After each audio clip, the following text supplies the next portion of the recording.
بسم اللہ الرحمن الرحیم۔ محترم ناظرین، السلام علیکم۔ ایک یہودی کو رسول خدا صلی اللہ علیہ وآلہ وسلم سے چند دینار قرض واپس لینا تھا۔ ایک دن آپ راستے میں جا رہے تھے کہ وہ یہودی آپ کے پاس آیا اور اس نے کہا، جب تک آپ میرا قرض ادا نہیں کریں گے اس وقت تک میں آپ کو یہاں سے نہیں جانے دوں گا۔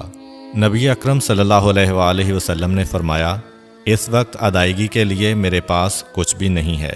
یہودی نے کہا، جب تک آپ میرا قرض واپس نہیں دیں گے میں بھی آپ کو یہاں سے جانے نہیں دوں گا۔ آپ نے فرمایا، اگر یہ بات ہے تو میں تیرے ساتھ یہیں بیٹھ جاتا ہوں۔ یہ کہہ کر آپ اس کے ساتھ بیٹھ گئے۔ جیسے جیسے وقت گزرتا گیا آپ کے صحابہ وہاں جمع ہوتے گئے۔ جب انہوں نے یہودی کی یہ جسارت دیکھی تو انہوں نے اس کو سزا دینے کا ارادہ کیا۔ آپ نے انہیں ہر طرح کی تادیبی کارروائی سے روک دیا اور فرمایا کہ تم دور چلے جاؤ۔ حکم رسول کے تحت صحابہ دور چلے گئے۔ سورج لمحہ بلمحہ گرم ہو رہا تھا اور اس کی تپش سے آپ کو اذیت پہنچ رہی تھی، یہاں تک کہ آپ کے چہرہ اطہر سے پسینہ بہنے لگا۔ اس کے باوجود آپ نے کسی طرح کے غصہ کا اظہار نہ کیا اور کوئی سخت جملہ نہ کہا۔ آپ سارا دن وہیں بیٹھے رہے اور ظہر، عصر اور مغرب و عشاء کی نمازیں وہیں پڑھیں۔ پھر رات چھا گئی۔ آپ نے رات بھی وہیں بسر کی اور فجر کی نماز بھی وہیں پڑھی۔ صحابہ یہودی کو ڈرانے دھمکانے لگے۔ آپ نے فرمایا، تم اس سے یہ کیسا سلوک کر رہے ہو؟ صحابہ نے کہا، یا رسول اللہ، اس کی یہ جرت کہ آپ کو یرغمال بنا کر اپنے پاس بٹھا لے۔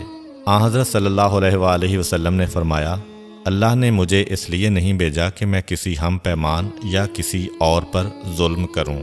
جب دن چڑھا تو یہودی نے کلمہ اسلام پڑھتے ہوئے کہا، اشہد ان لا الہ الا اللہ و اشہد ان محمدً عبدہ و رسولہ۔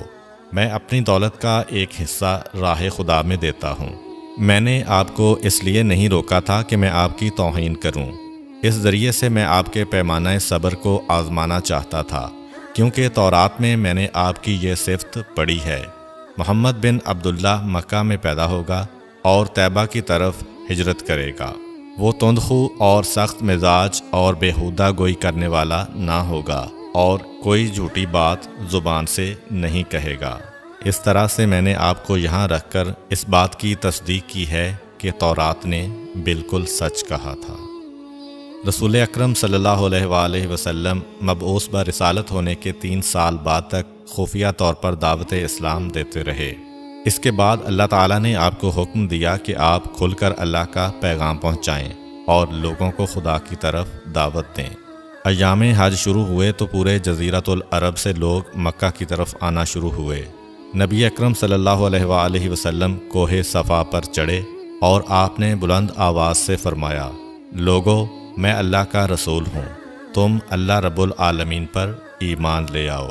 لوگ آپ کی طرف متوجہ ہوئے اور انہوں نے تعجب سے یہ اعلان سنا اور سب کی خواہش ہوئی کہ وہ اعلان کرنے والے کو دیکھیں۔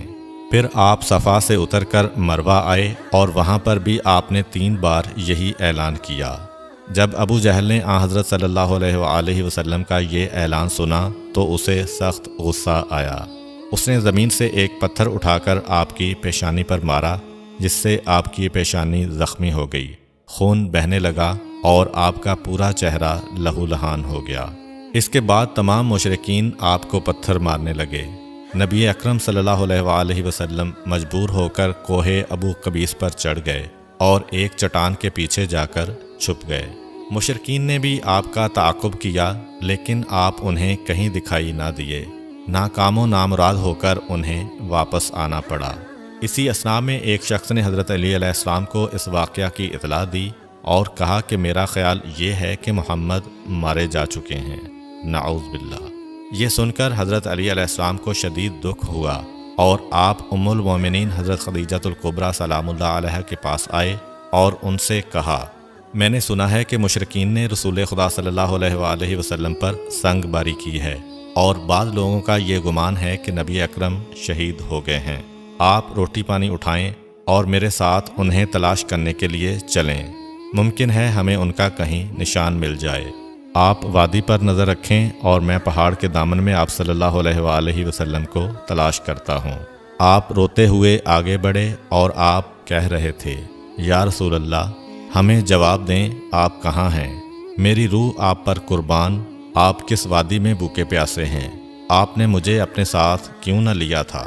حضرت خدیجہ رو رو کر فریاد کر رہی تھیں، کوئی ہے جو نبی مصطفیٰ کی مجھے خبر دے؟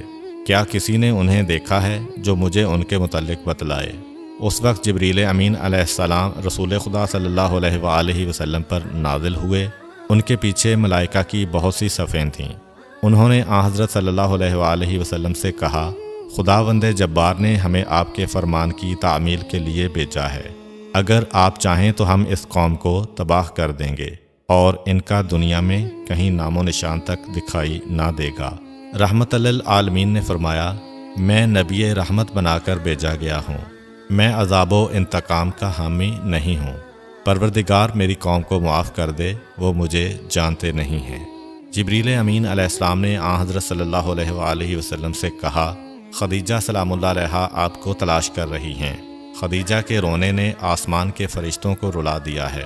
آپ انہیں جواب دیں، خدا کی طرف سے اور ہماری طرف سے انہیں سلام پہنچائیں اور انہیں جنت کی بشارت دیں۔ نبی اکرم صلی اللہ علیہ وآلہ وسلم نے خدیجہ و علی کو صدا دی اور انہیں اپنے پاس بلایا۔ دونوں شخصیات آپ کی خدمت میں حاضر ہوئیں۔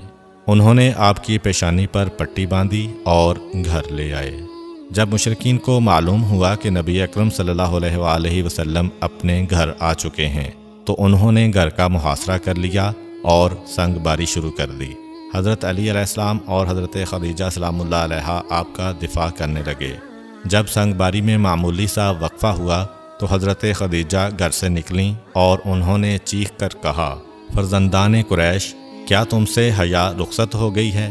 تم اپنے قبیلہ کی معزز اور محترم خاتون کے گھر پر سنگ باری کرنے لگے ہو۔ اگر تمہیں خدا کا خوف نہیں ہے تو دوسرے لوگوں کو اپنے اوپر ہنسنے کا موقع نہ دو اور اپنے لیے ہمیشہ کی ذلت و بدنامی تو نہ خریدو۔ جب مشرکین نے حضرت خدیجہ سلام اللہ علیہا کی گفتگو سنی تو ندامت کے مارے ان کے سر جھک گئے اور وہ شرمندہ ہو کر اپنے گھروں کو چلے گئے۔